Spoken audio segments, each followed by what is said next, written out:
وطنا بالقرآن المجيد إن الدين عند الله الإسلام. سلام.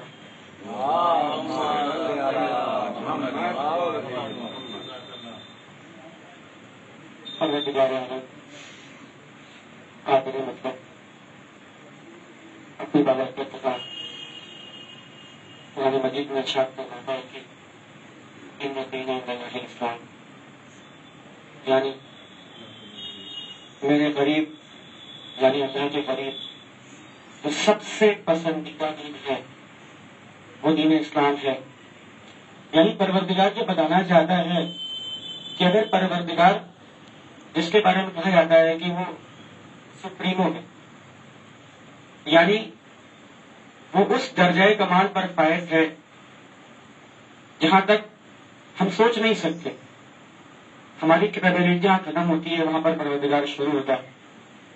تو ہم ناقص العقل کہہ سکتے تھے کہ پروردگار اگر کہتا کہ میں صرف اور صرف اسلام کو پسند کرتا ہوں اور سارے کے سارے دین بیکار ہیں، تو ہم کہہ سکتے تھے کہ پروردگار تجھ میں تو برائی پائی ہی نہیں جاتی، تو افضلوں سے افضل ہے، تو بہتروں سے بہتر ہے، تو سپریمو ہے، تجھے گاڈ کہا جاتا ہے، پروردگار کہا جاتا ہے.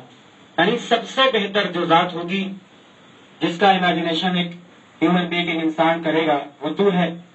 اور تو نے خرابی یعنی کہ ایک خراب لفظ استعمال کیا تو ہم یہ کہہ سکتے تھے، لیکن پروردگار نے ایسا نہیں کیا کہ عیسائیت خراب ہے،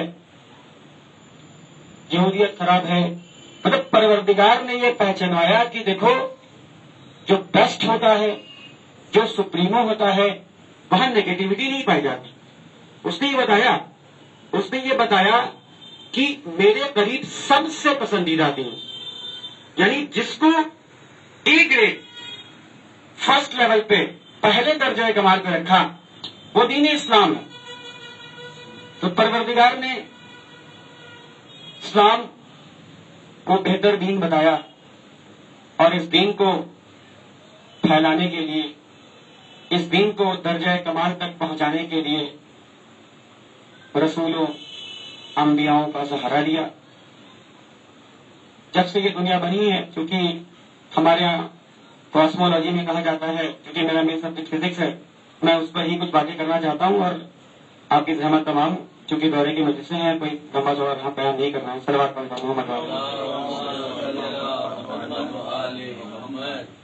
تو ہمارے یہاں کاسمولوجی میں کہا جاتا ہے کہ بگ بینگ ہوا، بلیک ہول بمبارڈ ہوا، یونیورس بنا. تب سے پروردگار نے اسلام کو پہچانوایا اور اس کے لیے رسولوں کو انبیاؤں کو روئے زمین پر بھیجا، اور اس لیے بھیجا تاکہ وہ اس کے اسلام کو پہچانوا سکے. اب بنانے والا کون؟ جو سب سے افضل ہے، اور پروردگار کا کوئی پیکر نہیں ہے. قرآن شریف میں اگر آپ دیکھیں تو قرآن مجید بتا رہی ہے کہ اللہ نہ تو ہاتھ رکھتا، اللہ نہ آنکھ رکھتا ہے، نہ اس کے پیر ہیں، نہ اس کا کوئی بھائی ہے. مطلب پروردگار بتانا کیا چاہتا ہے؟ پروردگار کلاسیکل میکینکس کا ایک چھوٹا سا کانسیپٹ بتانا چاہتا ہے کہ دیکھو میں انرجی، میں نور ہوں، اور نور کا کوئی پیکر نہیں ہوتا. نور کی کوئی شکل نہیں ہوتی. پروردگار نے اپنے آپ کو نور ہی کیوں کہا؟ کچھ بھی کہہ سکتا تھا. نور کہنے کا کیا مقصد ہے کہ میں نور ہوں، اور اس کے بعد آواز دیتا ہے کہ میں نور ہوں اور میں نے اپنے نور کے ٹکڑوں سے پنجتن پاک یعنی کہ رسول خدا صلی اللہ علیہ وآلہ وسلم کو، مولائے متقیان علی ابن ابی طالب، جناب فاطمہ زہرا، امام حسن اور امام حسین کو بنایا. پروردگار یہ کہہ سکتا تھا کہ ہاں میں نور ہوں اور میں نے انہیں بنایا، یعنی پنجتن کو بنایا. یہ کیوں کہہ رہا ہے کہ میں نور ہوں اور میں نے اپنے 5 حصے کیے، اپنے آپ کو